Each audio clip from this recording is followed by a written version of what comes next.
Memang tantangannya adalah kalau dari Amerika lebih lama 40 hari.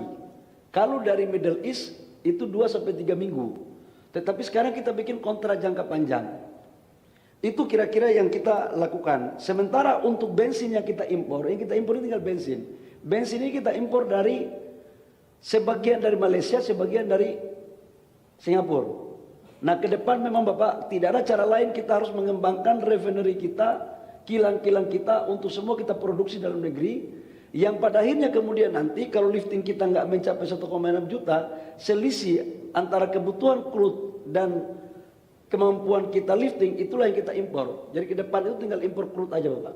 Itu kira-kira yang kita lakukan. Namun ada beberapa kejadian sekarang.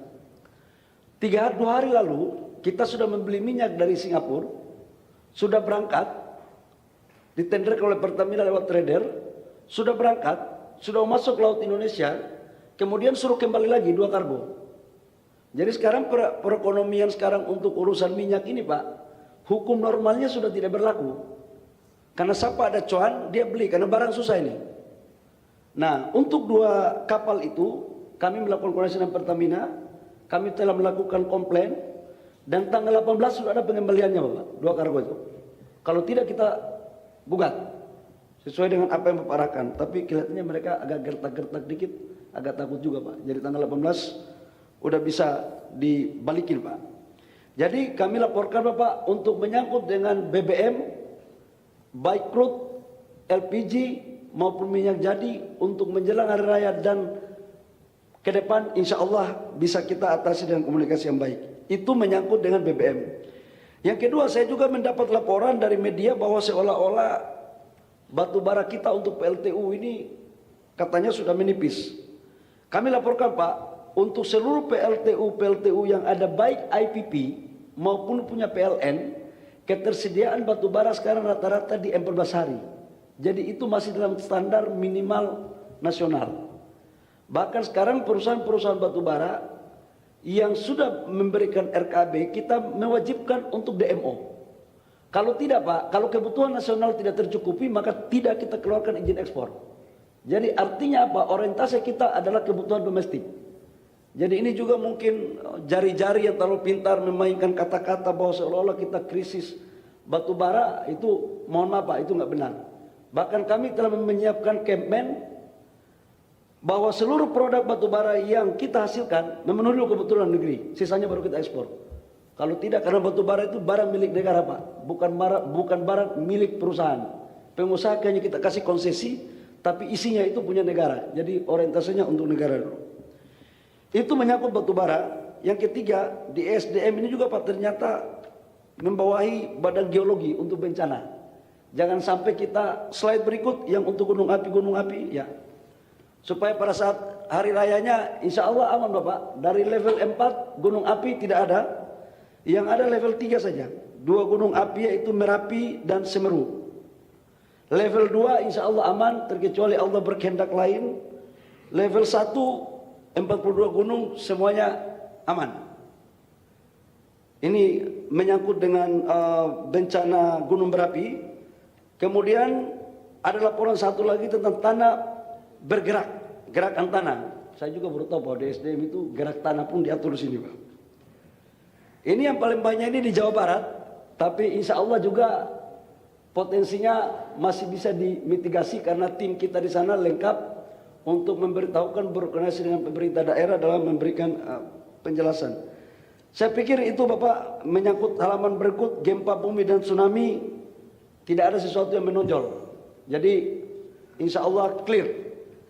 Demikian Bapak Presiden laporan kami khususnya menyangkut dengan etanol BE20 dan B40, B50 dan sampai dengan B100 kami akan laporkan pada pertemuan yang lebih khusus.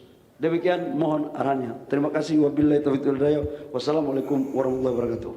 Baik, saya tegaskan di sini benar bahwa semua produksi batu bara diutamakan untuk kepentingan kebutuhan nasional kita. Itu juga tentang semua, termasuk kelapa sawit. Jadi kita harus penuhi kebutuhan bangsa kita dulu, baru kita izinkan ekspor. Ya. Dan tadi benar itu peringatan dari Menteri ESDM, semua itu milik bangsa Indonesia, bukan milik pengusaha. Ya.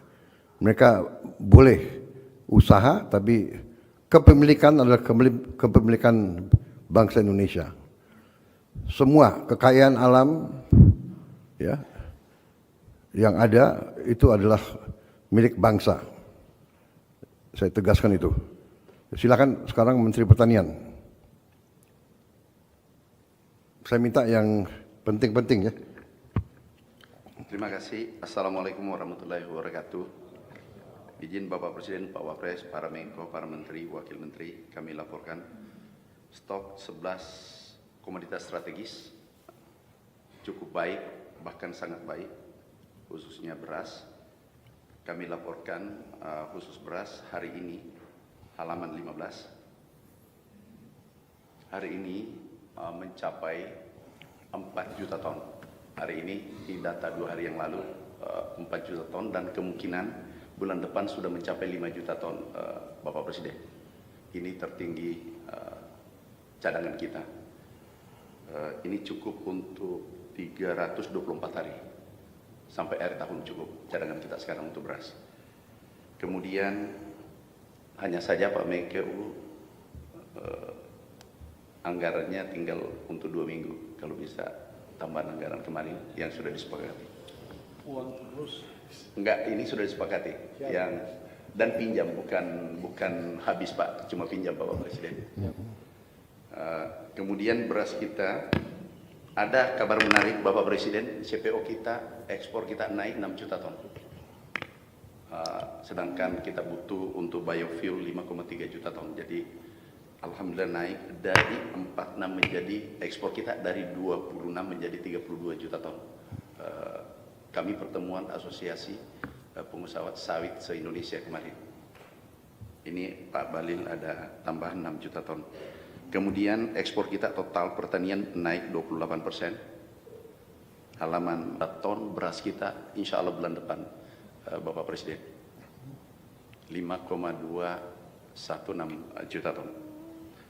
Kemudian PDB sektor pertanian halaman 5 ini tertinggi selama 25 tahun 5,74%. PDB sektor pertanian. Kemudian NTP tingkat kesejahteraan petani tertinggi halaman 3, tertinggi selama 33 tahun.